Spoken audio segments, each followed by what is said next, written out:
What's up, Kev?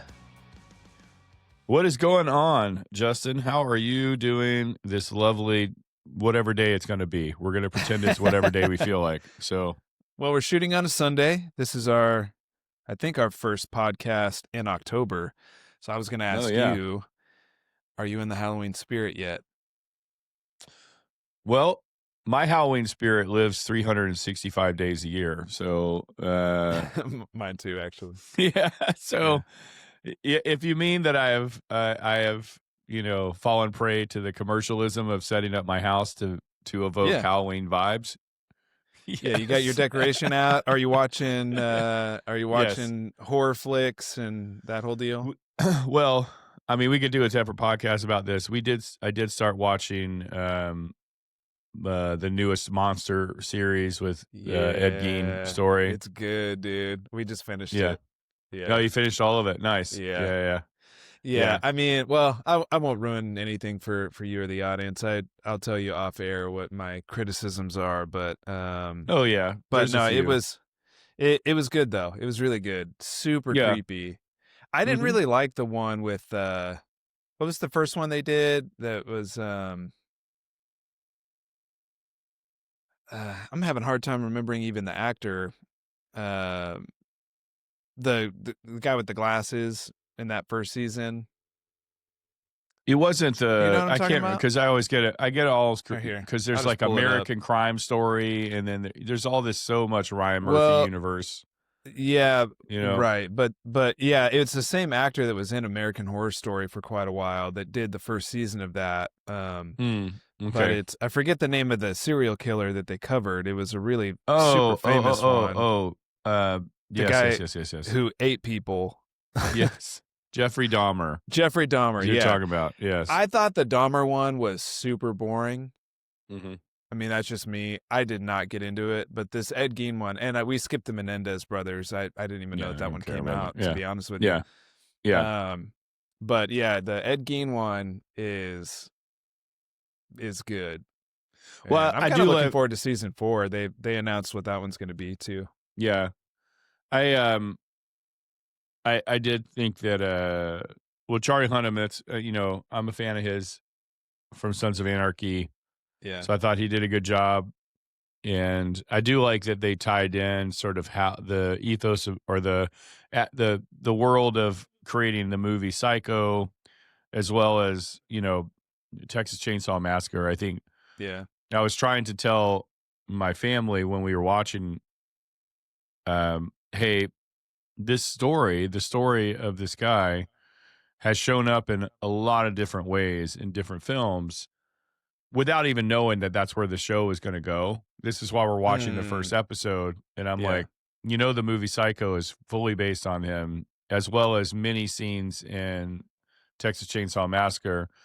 And one could even go as far as to say Buffalo Bill, of course, from Silence of the Lambs. So I kind of mentioned all three. And then sure enough, by the time we get to sort of, I think episode 2 is kind of where it breaks that wall and goes into sort of the filming of Psycho. Yeah. So I do like how I treated it.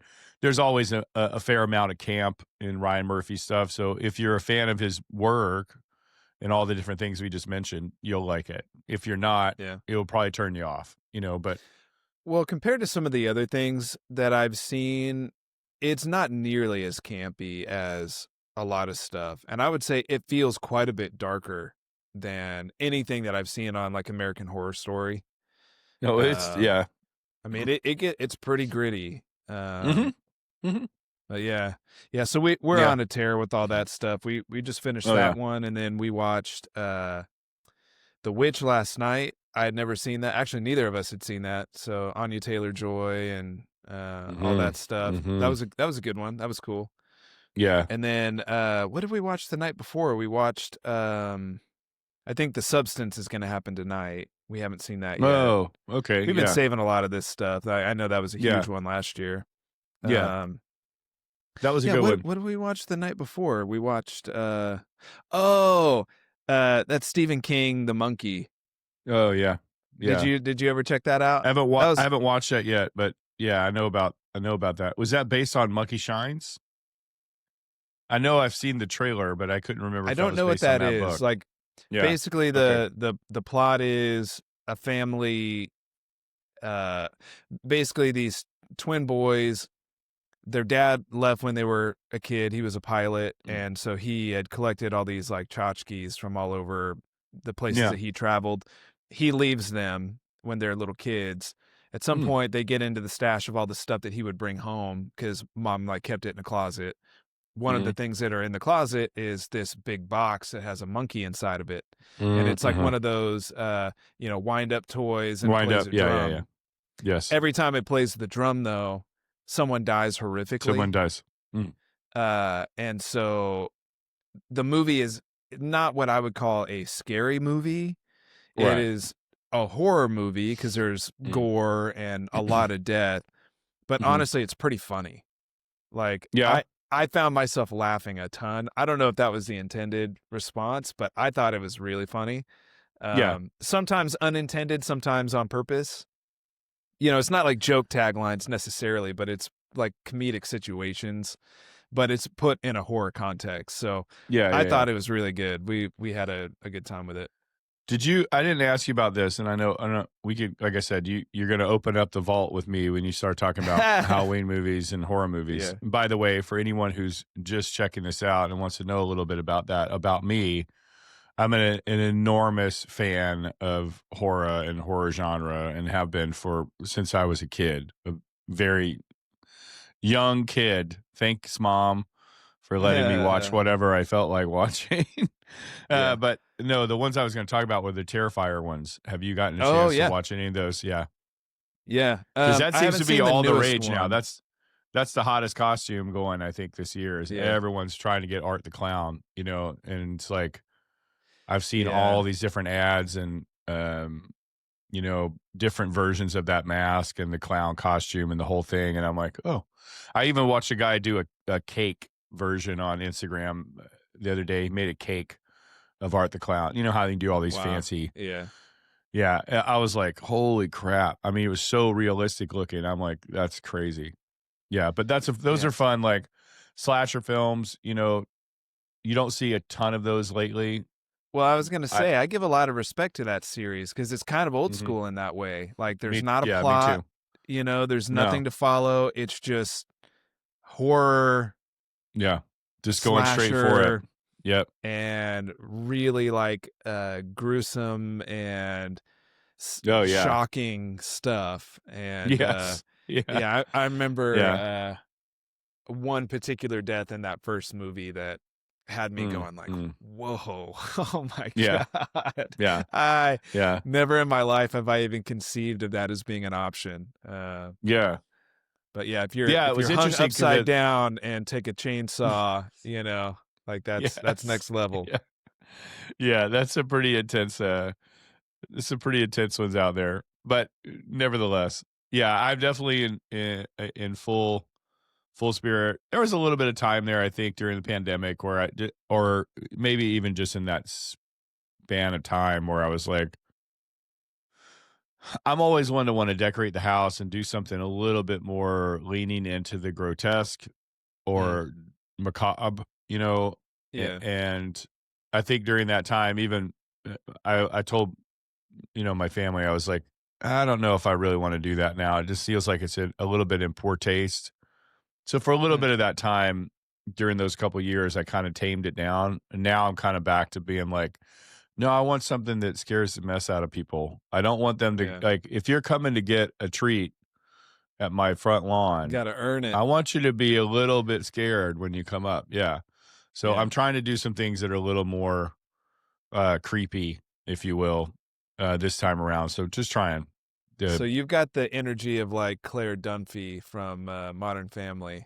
I don't know if you 100%. remember Yeah. that. Oh, I She's remember both always those taking episodes. it Yeah. way too far. Oh yeah. Well, that's exactly it. I love that. I love that he Yeah. got her back though. That Phil got her back with going into that house and the Yeah. whole That was a good setting episode. up to tie it back to like the psycho thing with the Yeah. mother or whatever that's sitting in the window and he finally gets her. Yeah. It scares her. I love that episode. I thought that was so Yeah. good. I like doing those kind of things for I always like to do that to scare my mom or my wife. My wife more than anything because she can't stand clowns at all. So I'm constantly trying to find ways to scare her. And then I've seen all these Instagram videos of people doing, the scare things. Like the one that was the best was there was a guy that, or the guy, I think he's going into the laundry room or something, and his girlfriend or wife or whatever has figured out a way to hold himself up into the ceiling. Like there's some Oh, kind of, it's wild. If I can find it, I'll send it to you. But yeah. he basically walks into the door frame and she's above him and she makes all this like creepy sound or whatever. And I swear, it's like, you probably, thank goodness you're in the laundry room because you probably just soiled yourself, So, Yeah. might as well just go ahead and change your clothes there. Yeah. But I was Yeah, like, go dude, ahead. if Lisa had done that to me, oh my goodness gracious, I would probably had a heart attack. That was pretty Yeah, scary.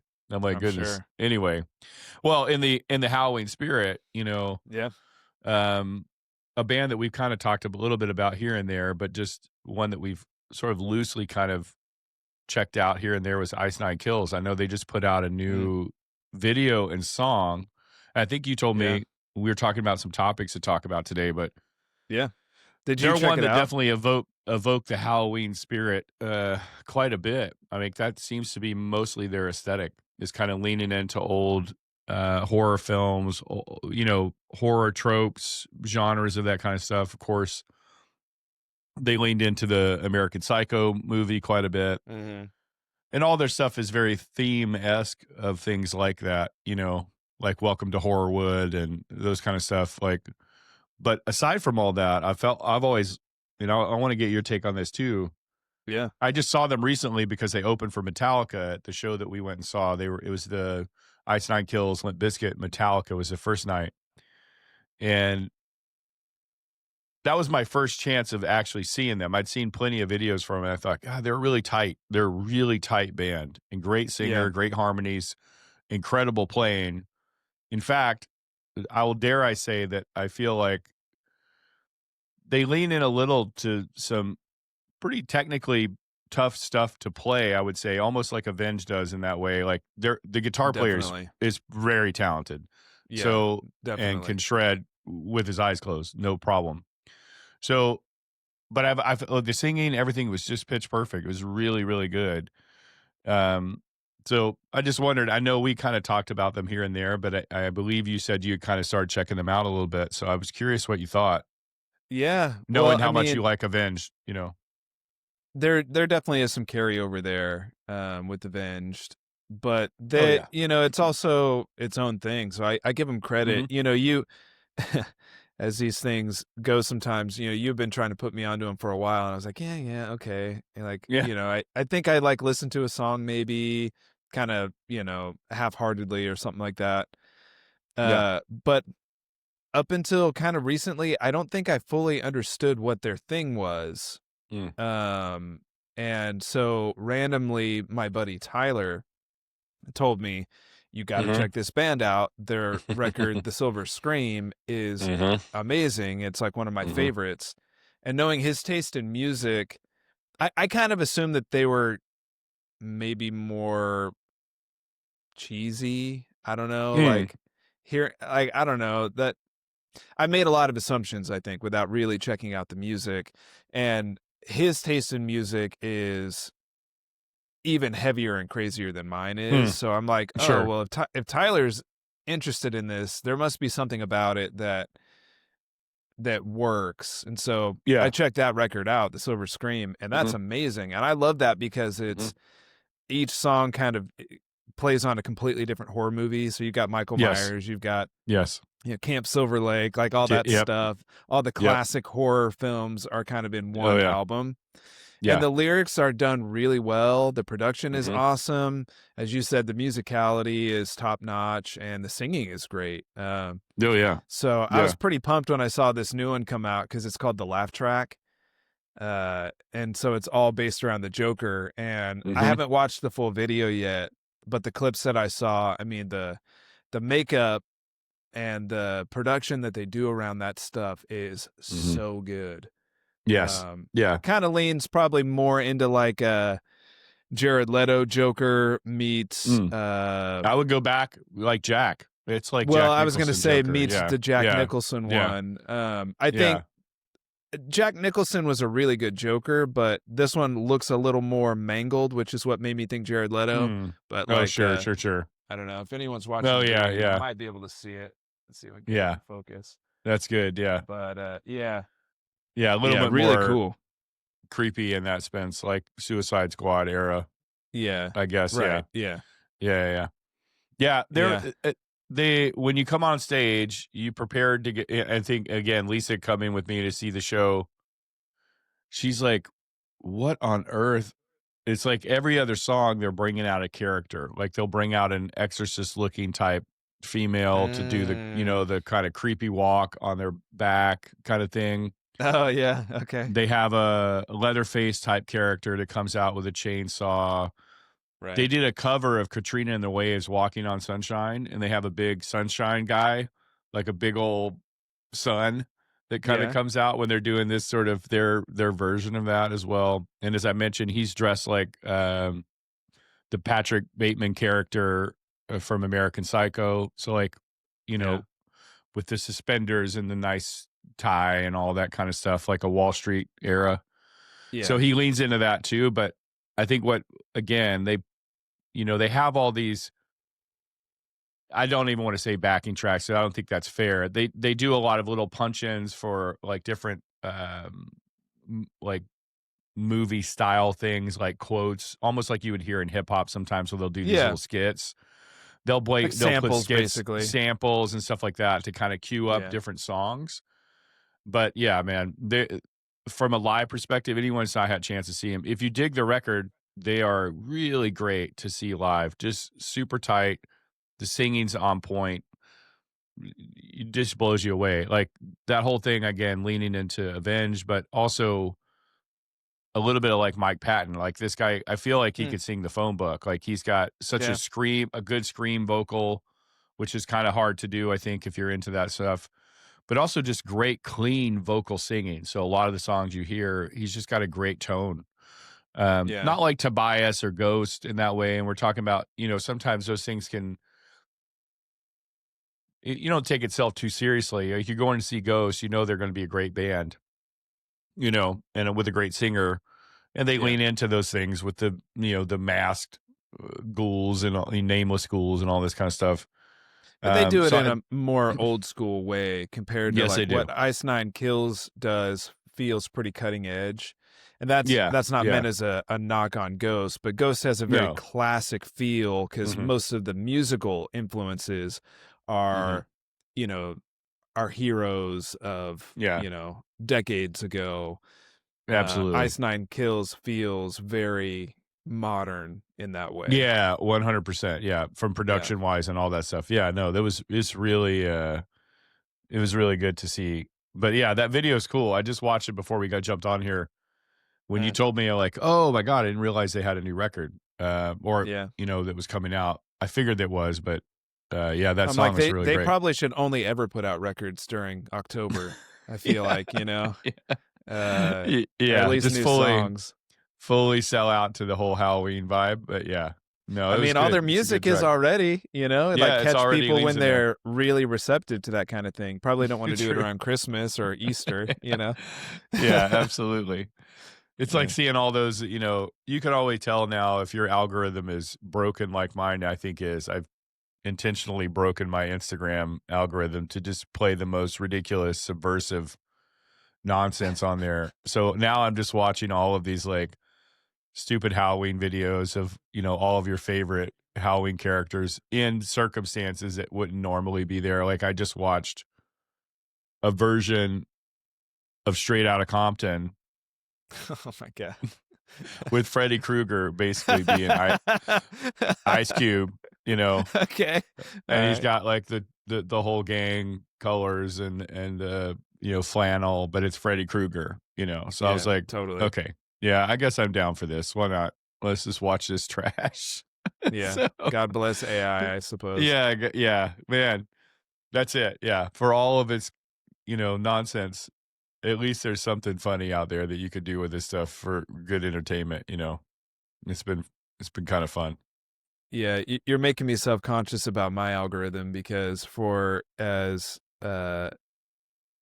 wacky as my taste in art tends to be and toward the dark end of the spectrum, my Instagram feed is mostly golden retriever stuff. So it's a lot of cute dogs doing cute stuff, and it'll be me sitting on one side of the couch. Show it to my wife. Yep. Yep. Yeah. Like, oh, look at this dog. Yes. When I have my own golden retriever laying on the floor next to me or in my lap and I'm looking at other dogs, it's kind of like looking at slutty Instagram profiles, on the couch of with your golden wife, retrievers. Yeah. But but it's just instead of that, it's a little more wholesome. It's me watching other Goldens with mine in the same room. That's amazing. I wish that I had mine is sadly now has resorted to Michael Myers is hiding in a bathroom and a girl comes in who's really got to go to the bathroom really bad. And the smell and sounds that she makes in the bathroom basically kills Michael Myers before he could kill her. You know what I mean? And same thing. I go, honey, watch this. You got to see this. This is so good. Yes. Yeah. Does she ever like those videos? No, God, no. It's no, like of course potty, not. It's all potty humor. I might score 1 out of 100 where I'll get a chuckle and she's like, okay, that was kind of funny. I'm like, it's fart humor. I'm like, I'm sorry. Like she's one of these days I'll grow up. Terrible. Yeah. Oh yeah. She knows. She's like, God, what now? I'm like, well, maybe it might have been our podcast, or I wanted to show you something about the music or whatever, Yeah. Yeah. But she knows better. You never do that. She knows. You never do that. She knows better. It's sort of like what's his face with the football and Peanuts that always, every single time he goes to kick it, Lucy's going to take the ball. Lisa's like, why do I keep falling for this? Every single time you're going to show something that's just disgusting or stupid or why do you do this to me? Sorry. I'm so sorry. Anywho, I digress. You told me about Liam. Like, he's a granddad? Liam Gallagher?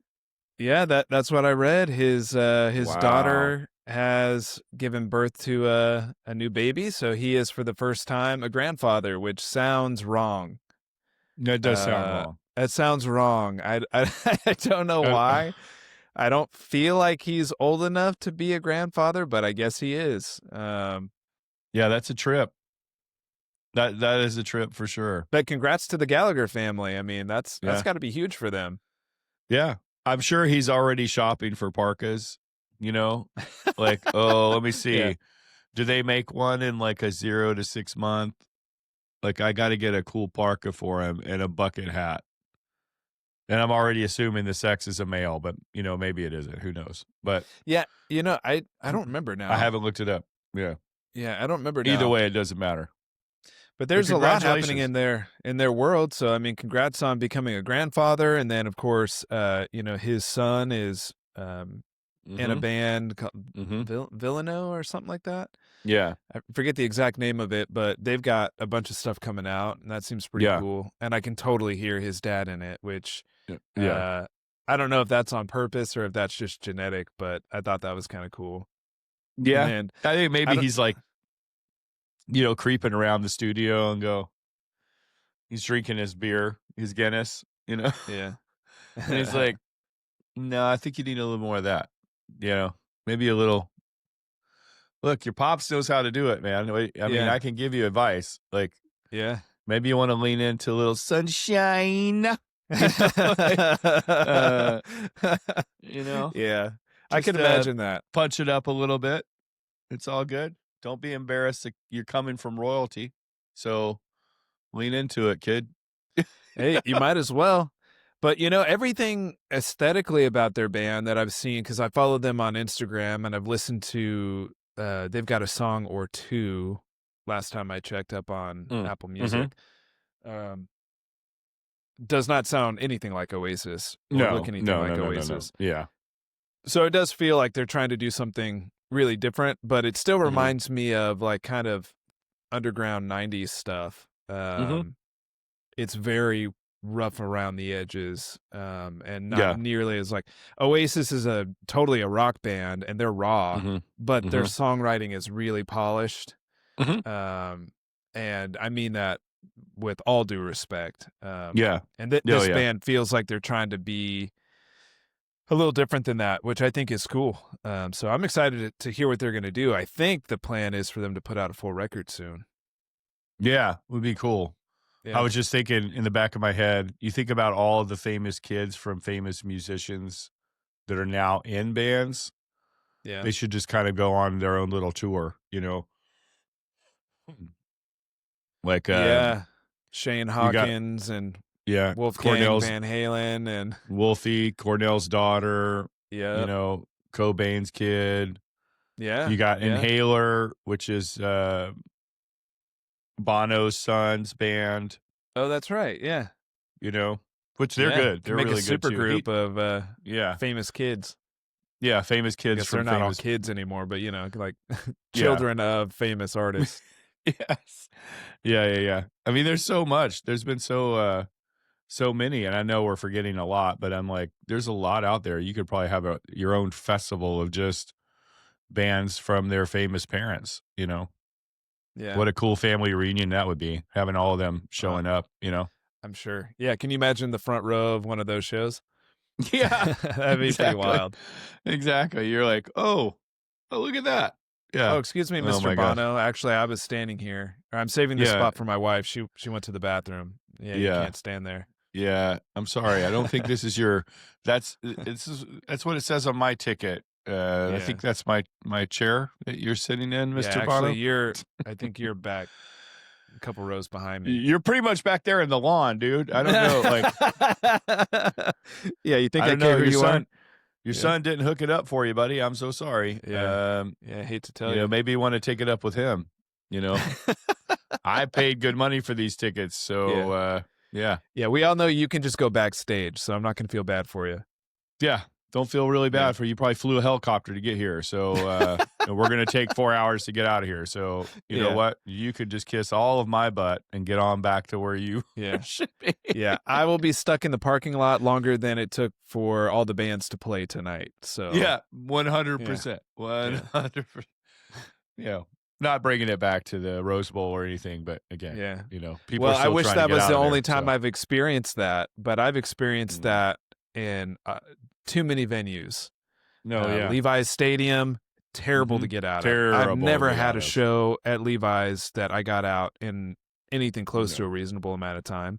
No. And same thing with Shoreline in the Bay Area.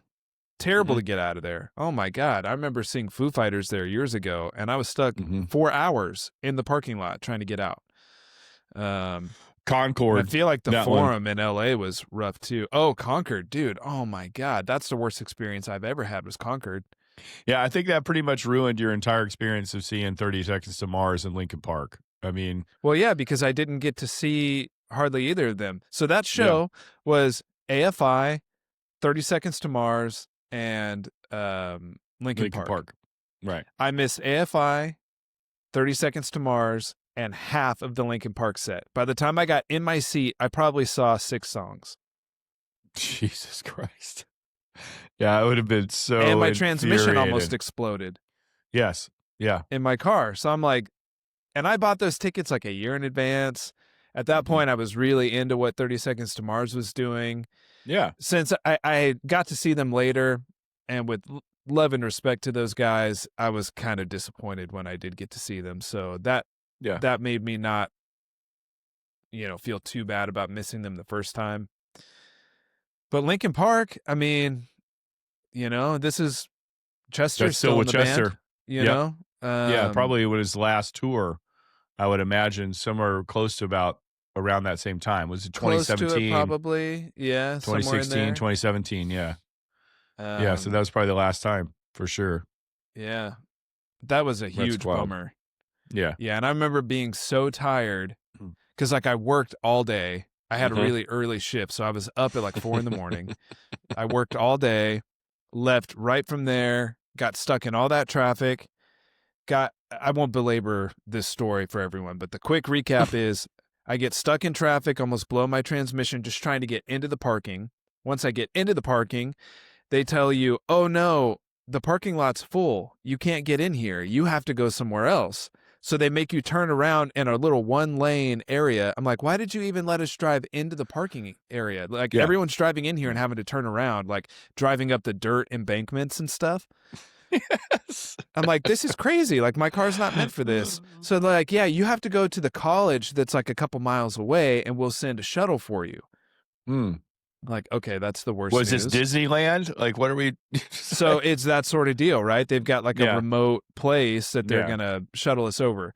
So get over there, park. Takes quite a while for a bus to come because I think they had to like hire a bus last minute. Like, you know. I'm sure. Yeah. Bus rolls up. We're all in line, ready. Bus rolls up. Everyone gets on. And, you know, there's too many people for one bus. So I'm literally the cutoff line. Yeah. The cutoff happens with me. Of like, course it the does. person in front of me is the last one to get on the bus. Yeah. So I'm like so frustrated already because I'm like, I'm so stoked for this show. I'm like, okay, I'm like holding it together still, but I'm frustrated. So then it takes forever for the bus to come back around, and it does, and it drives in the parking lot. I'm like, cool, here we go. I'm first in line. Feels great. Bus comes in and drives over and parks at the back of the line. And everyone at the back of the line now gets on the bus, and I miss that bus too. I'm feeling like it's a joke. Yeah, I'm looking for Ashton Kutcher. I'm on Punk'd. Yeah.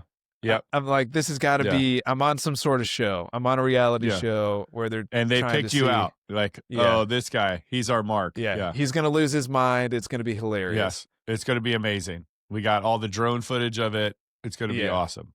I'm totally expecting that. Yep. There's because one security guy. Oh, yeah. Yeah, you can't write this stuff.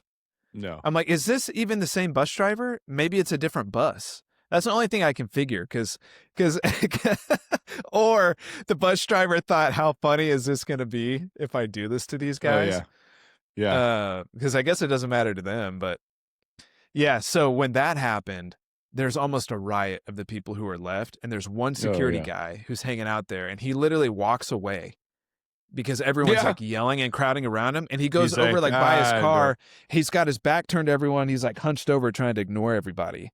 Yeah. And I'm thinking, I started feeling bad because I'm like, as mad as I am, it's not this guy's fault. Like, he didn't do anything. He's about to get jumped, though. Yeah, that was the energy that I was feeling. Is like, this crowd is about to turn in a big way. Like, it felt kind of scary. So anyway, I think we get on the third bus from what I remember. Get in the venue, push through, see 6 songs or whatever it was. You know, it was like less than half the set. Right. And at this point, I'm so exhausted. I'm so tired from all of this sitting in traffic and working and everything that like I'm miserable. Like my body hurts, you know, like you can't even enjoy the set. Oh, I didn't enjoy it. I didn't, which is a shame. I mean, I enjoyed it as much as I could, but it was not a good time. Right. And then have to go back out, get to my car. And I remember being so tired that I couldn't even get home. I had to pull, I felt myself falling asleep at the wheel. So, and Concord to my place at the time was probably a little over an hour and a half, maybe tops that time of night. And so, I pulled over in a random parking lot of like a grocery store and knocked out for like 30, 45 minutes. Cause I'm like, I'm going to crash and die if I don't do this. So it's not worth it. I mean, and I was again just so frustrated. I'm like, I just want to get home. I just want to be done with all of this. Yeah, I just want to wipe this day away and start over. Yeah, pretend it didn't happen. And I eventually got home, but man, brutal. That's the worst concert experience I've ever had. Yeah, that's. I mean, obviously it's never good. Especially when you have to work all day and then you're going to go, then you're already tired. So it's like trying to have the stamina to enjoy a show that you really want to. But of course, you got your day job. Yeah. You could get in the way of that, you know. Well, tonight, even thinking about this too, like we're going to go, not to get off topic, but it's kind of relevant. we're gonna go to see Dua Lipa tonight. Oh, lucky you. Yeah.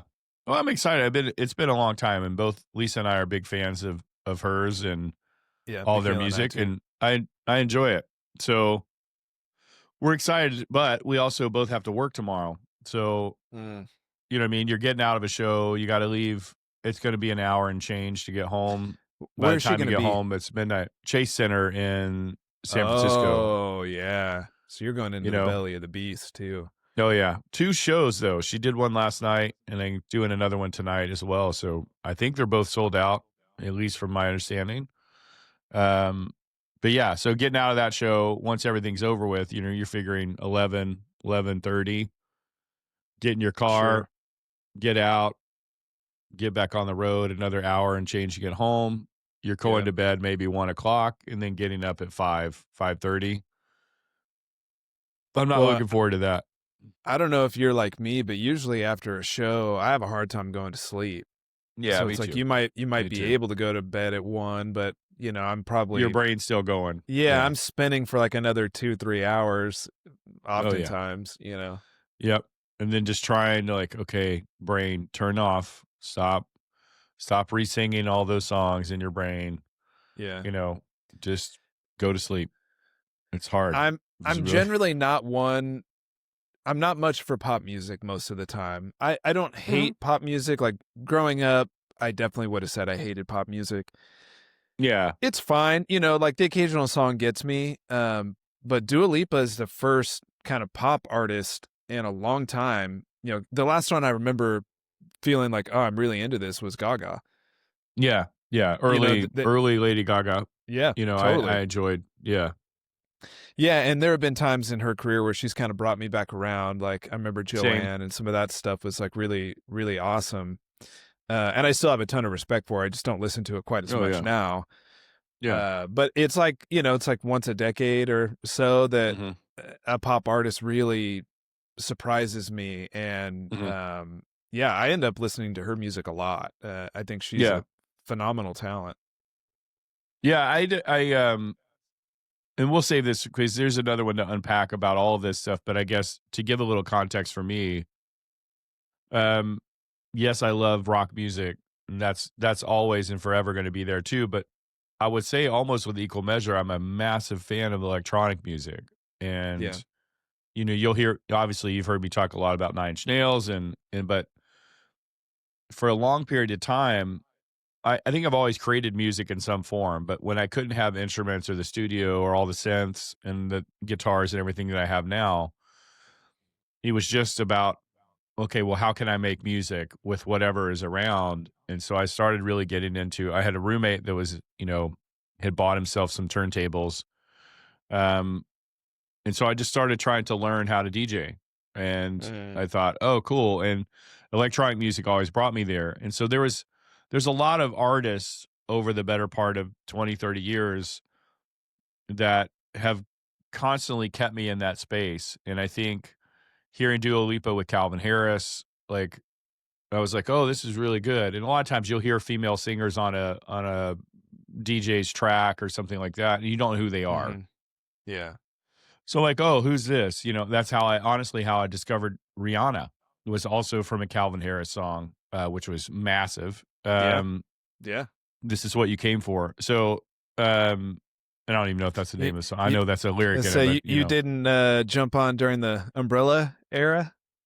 no, I knew that song, but to be honest with you, I didn't know that it was her. And then I hear that Oh, song from okay. Calvin Yeah. Harris, and I'm like, oh, Rihanna. I think I've heard that name before. And again, go back and hear Right. it, right? But yeah, so with Dua Lipa, I kind of heard those, and I was like, this is a really great singer. And then I heard that first album, before Future Nostalgia, Yeah. and I thought, oh, this is Super really good. good. Yes, Those great. So first two are phenomenal. great And the newest records. one has grown on me too.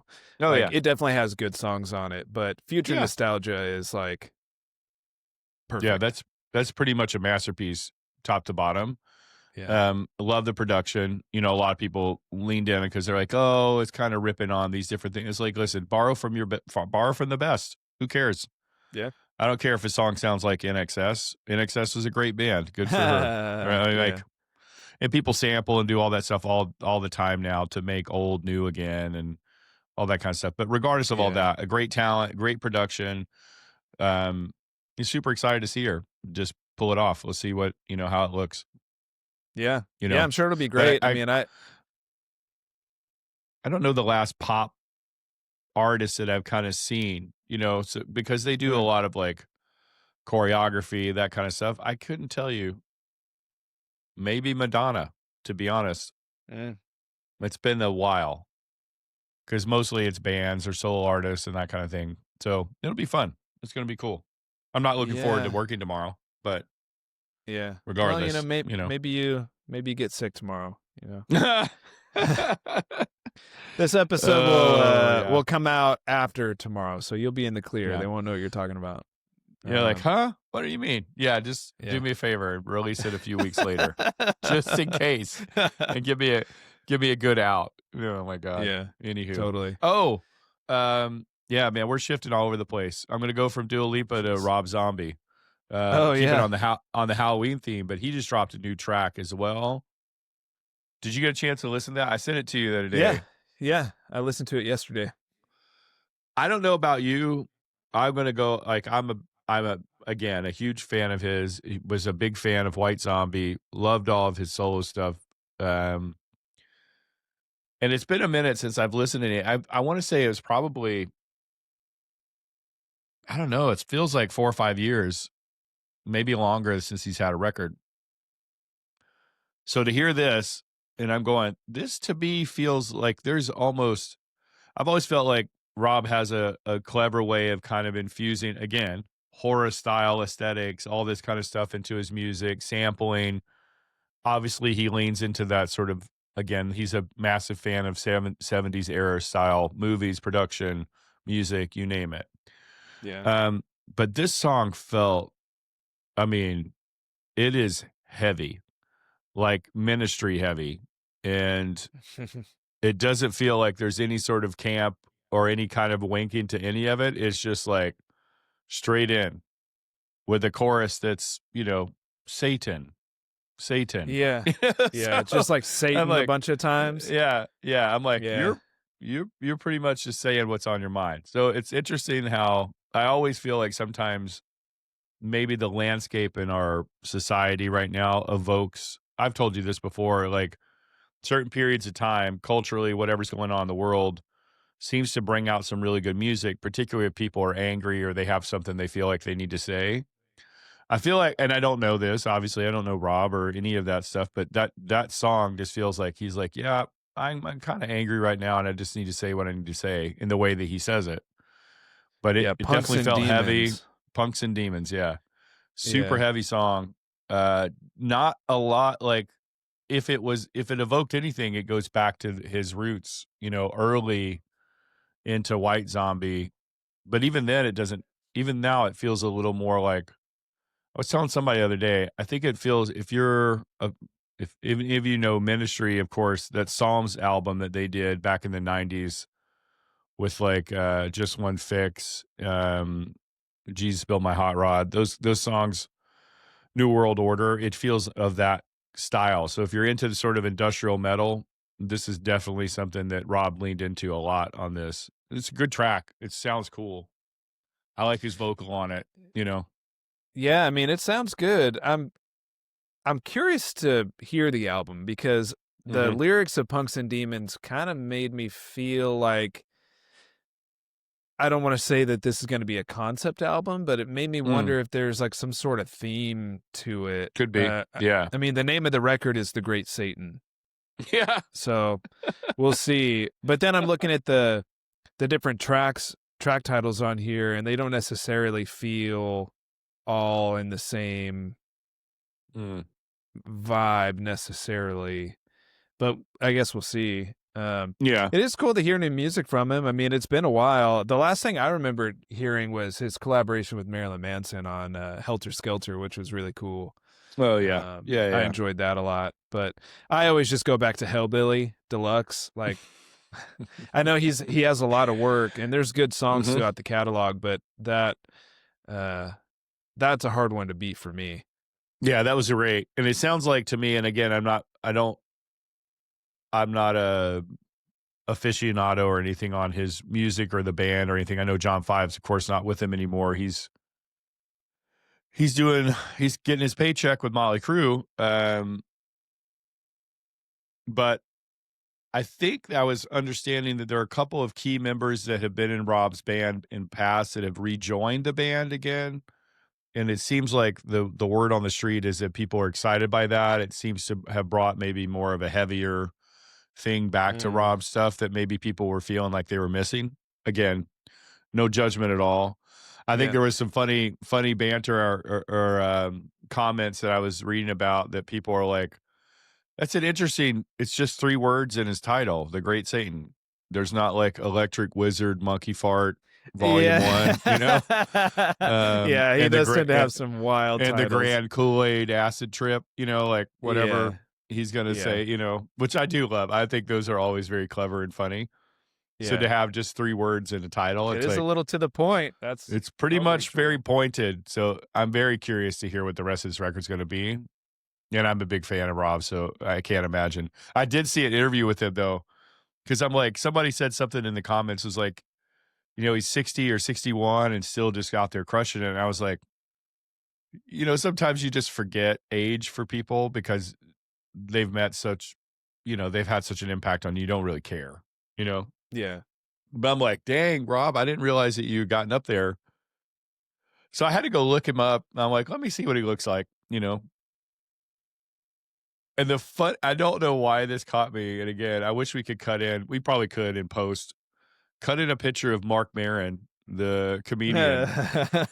And of course, a lot of people lean on Mark as being sort of the originator of podcasting as what we know today, with his WTF podcast. But Mark, if Mark had long hippie hair like Rob, I swear to God, they would look identical to me. And I don't know why it is. And it's no Mark hate. in a wig. Yeah, it's like, let's get Mark Maron.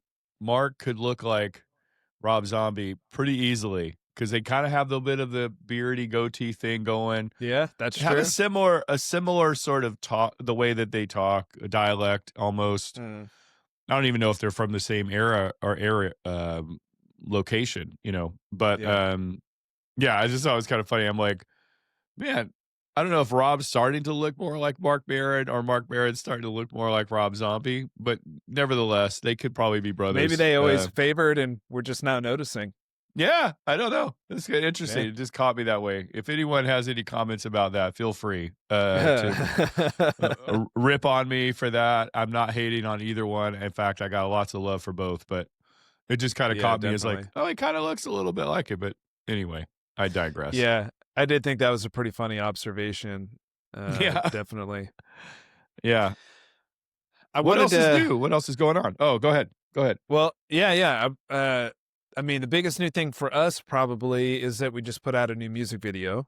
Well, yeah, we did do that, didn't we? So congratulations, you and I. Yes. So yeah, our band, the Silver Echo, second music video on this new album for the song Helping Hand. And I thought it might be kind of cool to unpack a little bit of how that came to be because this was yet again something pretty different for us. You know, we've got before this, 4 music videos and a lyric video, I think.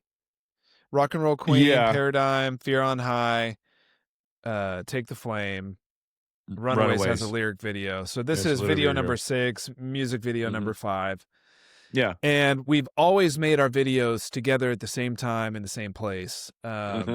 So like I flew out to California for us to do our last one for Take the Flame, which turned out to be a phenomenal video. So a really, really cool concept and execution on that and really fun to do it. And it was fun to go back home and all that. But, you know, for practicality, we were talking and, you know, I live in Nashville now. So making videos was easier before because, you know, you're just right around the corner. Yeah. Just lived a few miles down the road. So we were talking and the thought was, okay, well, we need to still be able to make our content. We need to be able to make videos and we have a whole bunch more planned, which is exciting. So we need to empower ourselves to figure out how can we do this remotely in the same way that we've done our music and learned how to do that. We can't be sort of like, I don't know, stuck to where we can't make something if we're not together.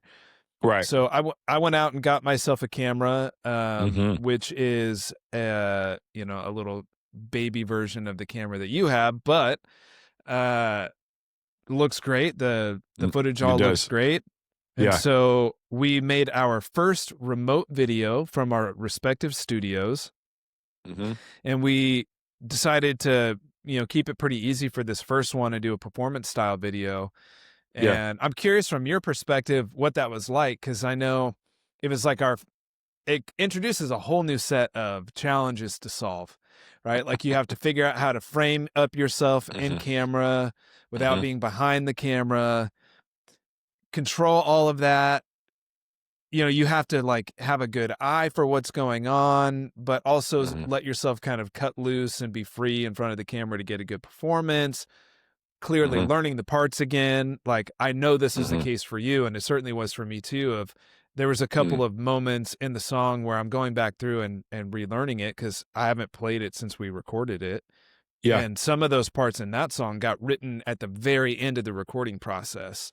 And so there's a couple of parts where I'm like, what did I do there? Like none of it was hard, but I'm like, just like I had amnesia. Like what was that? Right. And so going back through and learning all the parts and then having to perform them on camera. And so it was just a really unique experience compared to what I'm used to. Cause like for the last video, I just had to show up and then cut loose in front of the camera, and between you and Phil, you were handling all the technical stuff and telling me where to stand and, what to look at and, whatever of those kind of details needed to be handled. Right. And, so it was a really fun and educational process for me.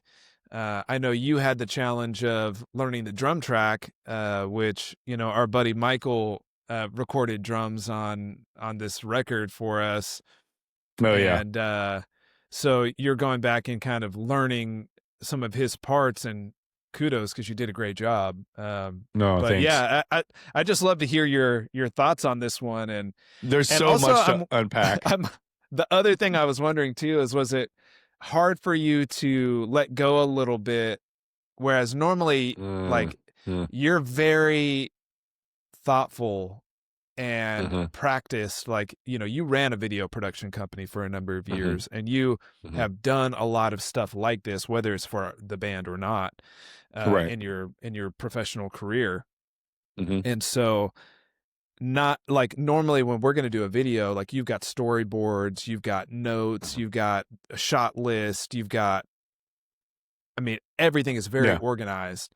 And, there's a huge element of trust, I think, of kind of letting go, whereas we're both doing our own thing in our own space and then trying to put together something that is going to look good without necessarily being there to like, I don't know, like give each other thoughts or anything like that. So I don't know if that was weird for you because you have done all of our videos up until this point.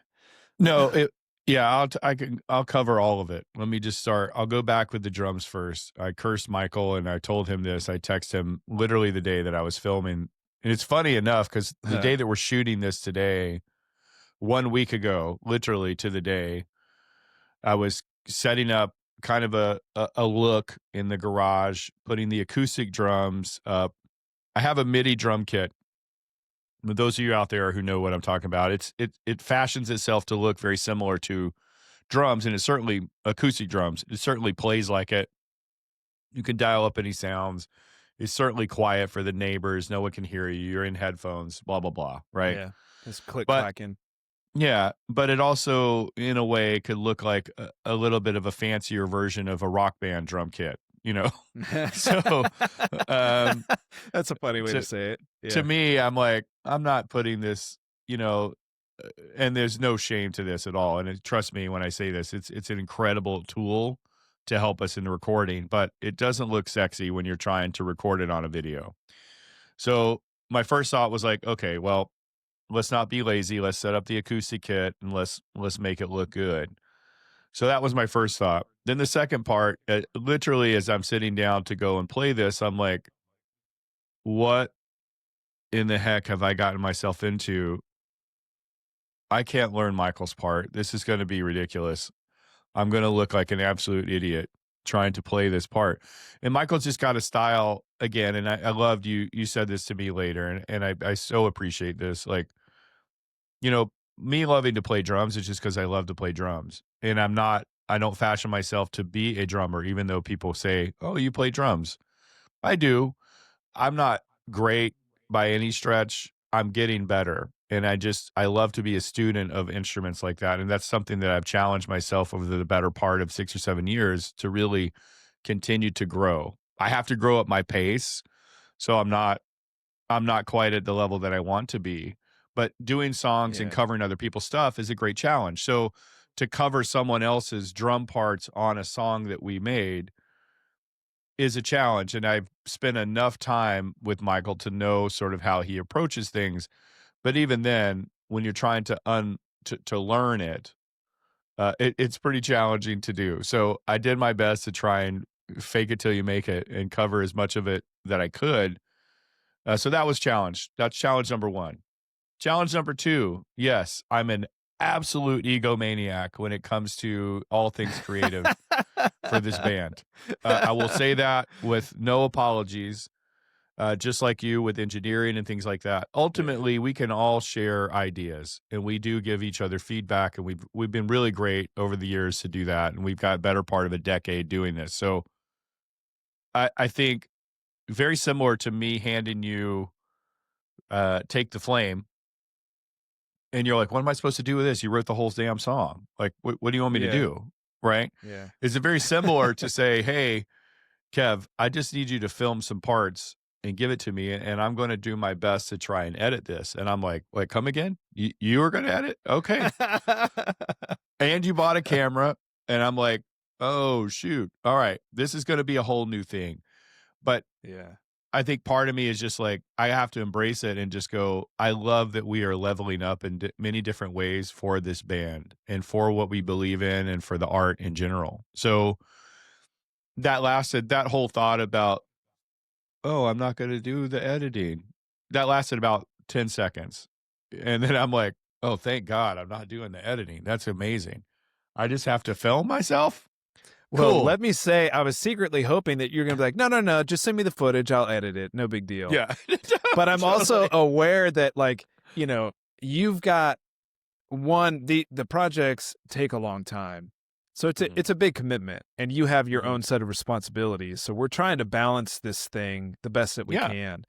Yeah. And I really have pushed us to say, how can we make way more stuff than we ever dreamed we would normally make? You know, and we've got a bunch of great, what I believe are phenomenal songs on this record. And so me too. The best way for us to continue to give them life, because especially it's tough for anyone who's put out an album or puts out music, you know, that it's like fast fashion with music these days, right? It's like, you know, people go out and buy something that they're going to wear once, you know. It's like music. And for me, as someone who really loves music, it even happens to me where like songs just kind of fly by because there's so much stuff coming out all the time. And so by the time you've heard it, you maybe listen to it a couple of times and then forget about it, which is not how I grew up with music at all. Like, I'm used to having a handful of CDs in the car, and you listen to them for months at a time until you know every little nuance on that record. And so most people don't even recommend that you put out an album anymore for that exact reason, because you're putting out a whole batch of songs at one time, which means people maybe check it out, they listen to a song or two, and then it's forgotten as quickly as a single would be. And so the conventional wisdom these days is put things out as singles. But we've come from another time, and we really love the idea of an album. We really put a lot of effort and energy into creating this cohesive thing. Like, it was important to us to make an album, you know. 100%. I think moving forward, that's going to change a little bit. Not to say we won't do an album again, but you know, we're going to play with this as we go. But at least for this time, we wanted to do an album. And but now that it's out, you know, the the duty for us is how do we continue to keep it fresh and introduce new songs to people on like a sort of like I don't know, It's a after a steady period of drip. time, right? Yeah, Yeah, exactly. steady Like just drip of stuff. continually treat it as if they're singles, but they just happen Yep. to come from this one album. And so Yeah. we had a really super successful first video, which was Take the Flame. That brought in a ton of new subscribers and a lot of views and a lot of excitement, which is phenomenal.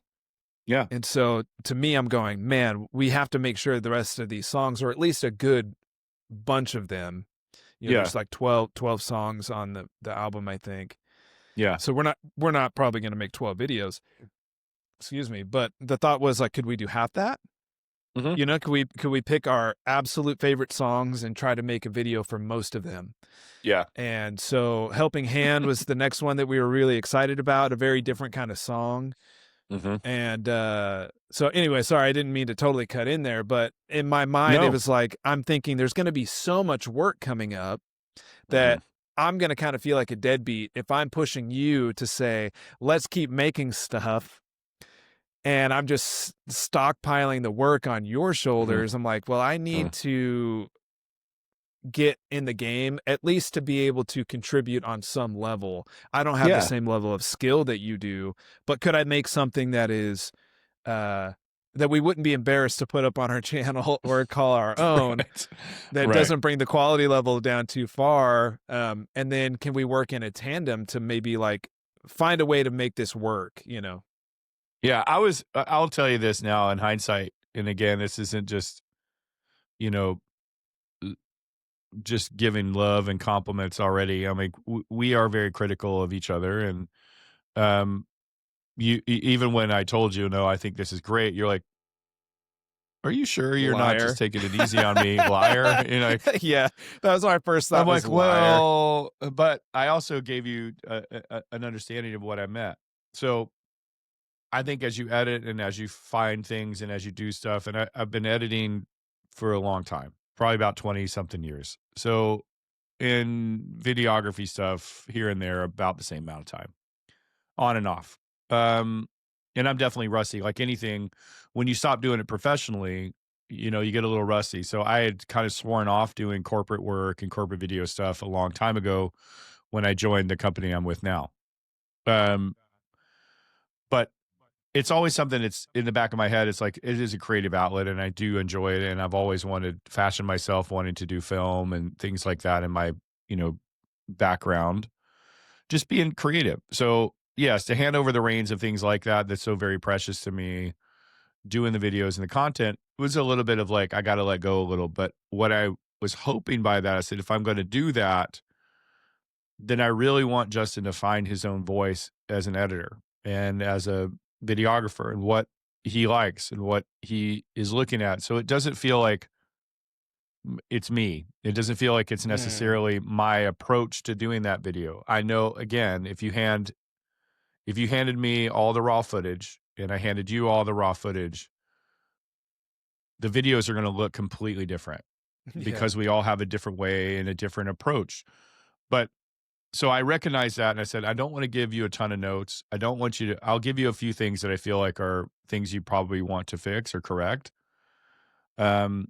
But I didn't want to get in it so much and like, oh, what do you think about the color palette? Or, oh, what do you think about this cut? Or maybe cut this on the beat in this way, because then it starts to feel like my voice and not yours. And I'm like, this, if it's ever going to work and we continue to do this in this fashion, I need you to find your own voice and find your way to get there. And you've encouraged me that way, even when we go to playing parts and recording things, and just say, Kev, just take your time. This isn't a task. It's something that you're really good at and creative in. So take your time really to think about what you want to do. And I felt the same way. Like, I love that you got the camera. Those first shots, I told you, go get the 50 mil. The shots are going to look so sexy no matter what you do. The bokeh on them are so great. It's going to come out and it's going to look incredible. And so your journey of figuring that out and learning your camera and setting up shots, you were so precise. And here's the crap part about it. You were so great, and all your shots are perfectly framed. There's really nice headroom on this. You did great. And here's me. It's just like, oh God, I've done this 1,000 freaking times. Here's a shot. I'm going to put a wide angle. Boom. Let's get a shot of the drums. Let's get a side angle. Let's go. I'm going to try and set it up above me to go top down. Um, all that kind of stuff. Yeah. And I'm like, you idiot. Why did I not just hook up my monitor? I have a monitor. I can literally look and see, is the headroom correct? All that. So my stupid shots come out with me cutting my head a lot of time. Yeah, it's like and the top hey, of your head is chopped off. Right. Which is just like film. It's just like videography 101. It's just such a stupid. I'm like, yeah. But it's me just sort of like, I want to do this. And I will tell you again, and I cursed Michael 1,000 times that day. I was so nervous about trying to get the part because I understand, like, when you're editing stuff, here's two things. Vocals, if you're ever doing a playthrough video and all that, vocals have to be correct as close as it can be, right? To being synced up. You don't want to just stand there quiet like Vince Neil when your backing track is playing. Yeah. Yeah. Sorry. It's a little stab on that one. But anywho. But you have to have vocals left to go good. And for the majority of it, the drums do need to be synced up, at least punctuating things like hitting the cymbal or a snare roll that you're doing or the tom, those things have to kind of line up as best as possible, at least it's for very me. Because I don't want to see that and not have it look like it should be part of the song. Unless you're doing something that's really avant-garde, if you will, slow-mo or something that, is just punctuating that thing. Yeah. So I was more in my head about that. And we often get in our head about, oh God, is this right? Am I singing it correct? Am I playing correct? And all that kind of stuff. The keyboard parts, that's inconsequential. I only play really in the choruses on those things. So it's just kind of, and a little bit in the bridge. From the keyboard. So they weren't as difficult, but the drums was definitely hard. And then I realized, oh, I could have shot that a little better. So good on me. The next time I set up markers to know how to set up my drums again, because I did like how the drums looked. And I'm like, oh, cool. Okay. So I have all this kind of set now. So I know when I set this up again, I'll know exactly kind of how I want to frame and how I want to do that. But I was really excited and just truly impressed with the edit, the fact that you learn how to do multicam editing in Final Cut, which is not easy, but it's fun when you kind of figure out how to do it, and it can really improve efficiency for things like this. Yeah. The color choices, I told you, again, I'll tie it back to Rob Zombie, but it had a very Devil's Rejects, kind of House of a Thousand Corpses era sort of color palette. Which is a very 70s looking aesthetic. So it felt you very brought up Robert Rodriguez, really cool. Which to me, and Rob Rodriguez, yeah. It's funny because like I got there mostly accidentally, but also, I did mention Planet Terror. That's right. I did say that it kind of looked like that. Yeah, like Grindhouse. Yeah. Yeah, totally. Well, because the other thing that came to mind was the Tarantino, the one with the car. Yeah, can't remember the it's name Planet of that Terror, one. and then the other one I can't think of. I know with Kurt Russell. Yeah, yeah, where he's a stunt driver. Yeah, can't think of the name of that one. I love that movie too. That was really good. Yeah. Anyway. Yeah. But yeah, so I got there accidentally, but at the same time, I think subconsciously, those are a lot of my sort of taste. It is that kind of thing, and so I'll have to work on a variety of looks as time goes on. Not everything can be the same, but I was pretty happy with the way that came out because I'm like, it kind of fits the vibe of the song too, because that song is probably the most classic rock sounding song on the record, I would think. I think so. Yeah, definitely. I mean, it's up there anyway, because there's a variety of sounds and sort of genre blending on this record. And that one's probably the most traditional, almost kind of classic rock vibe. Yes. So it made sense to do something that looked a little more like throwback footage. It still looks not like real film or anything, but it's got that kind of thing to it, Yeah, it's got the color definitely it leans in a little bit to that, and I love you of course are looking for um I love plugins. I'll say that too for anyone who's trying to add their own videos and all that. You can't go wrong with a good set of LUTs, a good set of Mm-hmm. plugins for your editor or whatever you're going to be editing with. Those things can certainly punch up and really help you along the way, especially if you're just learning. Being able to add cool color transition or color effects, transition effects, things like that can really dress up a video and make it look professional, even if you're just kind of getting started. So doing a Mm-hmm. little dust and scratches like old film, punching up the color a little bit in the saturation also makes it look and kind of give that sort of 70s era Technicolor kind of Yeah. vibe, which I also truly love and appreciate. So there was a lot of things to me behind the scenes, not to get all super nerdy about it, but there was a lot of stuff in that video that really stood out. And yeah, it's a playthrough video in its core.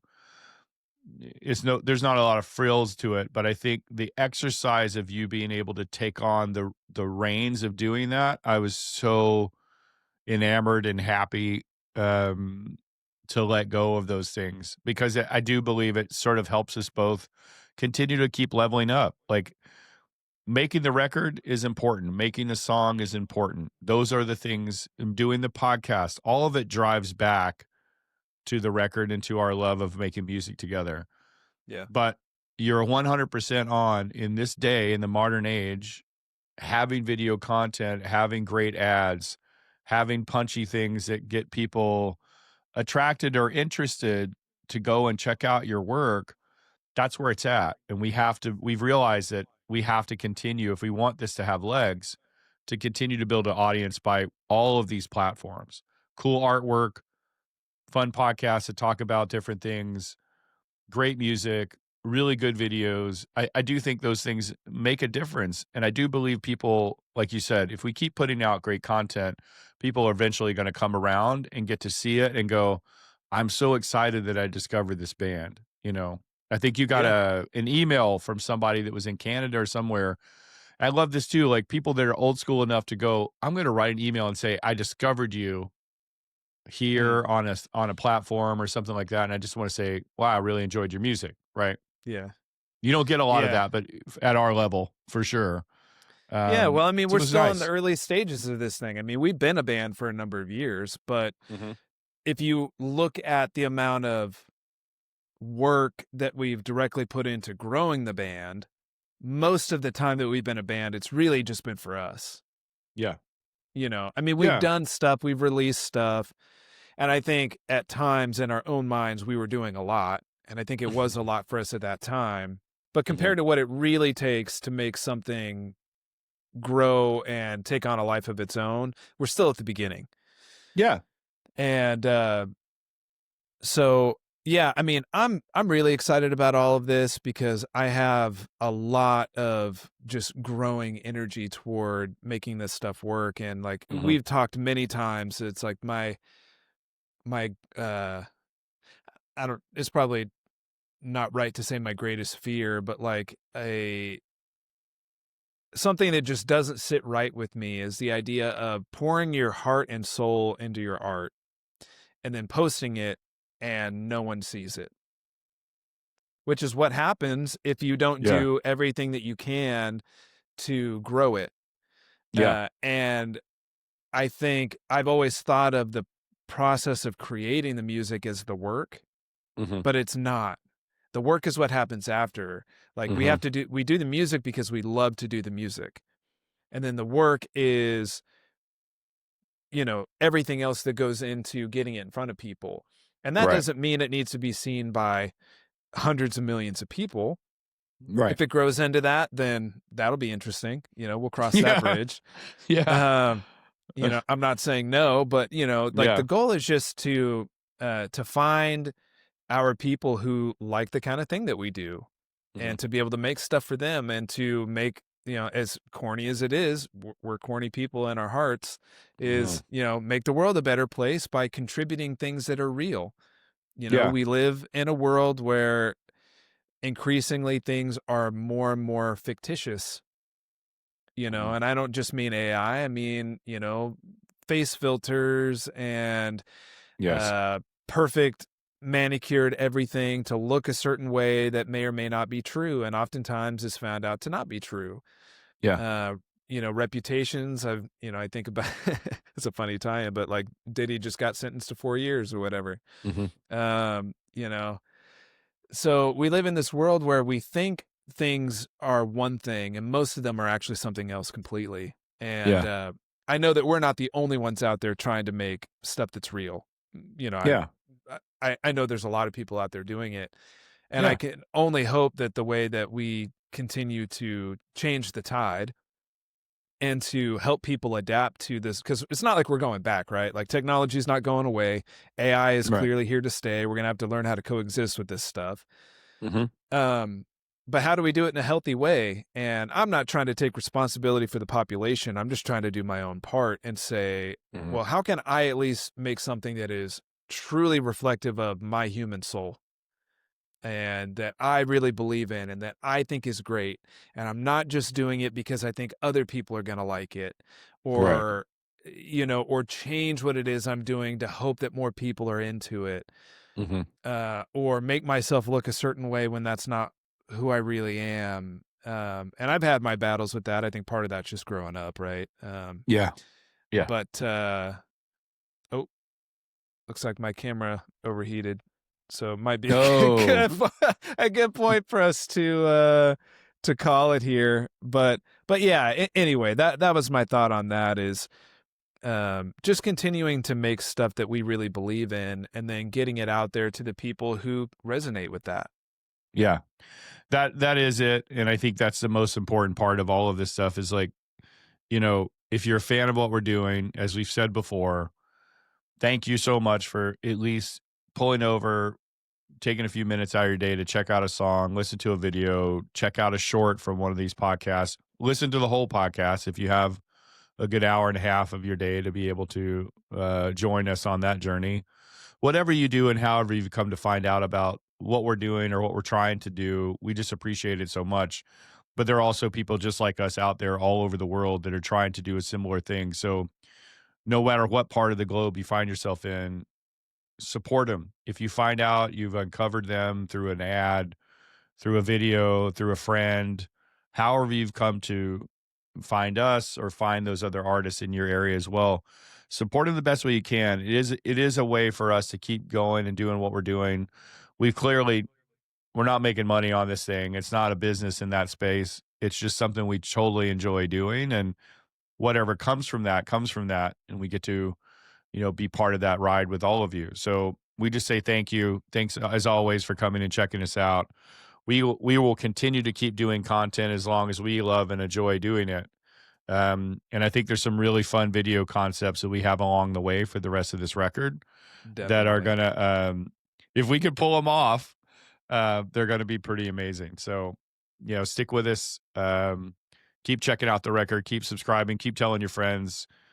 Keep coming back to the silverecho.com, to the Sonic Alchemy, any way that you're seeing us and ingesting. So we really appreciate it. Absolutely. Well, you said it very well already, so I will just say thank you all for listening to the end. We appreciate you checking out the show. And much love. We'll see you next time. And hopefully, real quick, P.S. Yep. Donate to Justin's Get a New Camera Fund for his phone. Yeah, apparently maybe not a new camera. Down. He just bought a new camera, but probably needs to get a new phone out there. If anyone's got a good idea of a really great, phone, send some love his way. My current phone battery lasts about 37 minutes after the new iOS update, so it basically lives on a charger now. Yeah. Nice. Might be time to only if you knew somebody that worked at one of those places, maybe you could get a hookup, Yeah, I think I've got a couple buddies at a phone store. Yeah, at a phone store. Yeah. A very famous phone store. Yeah. Yeah. Anyway. All right. Much love to all of you guys. Come check us out again. Thank you so much for listening. Support local music. We're out. Later.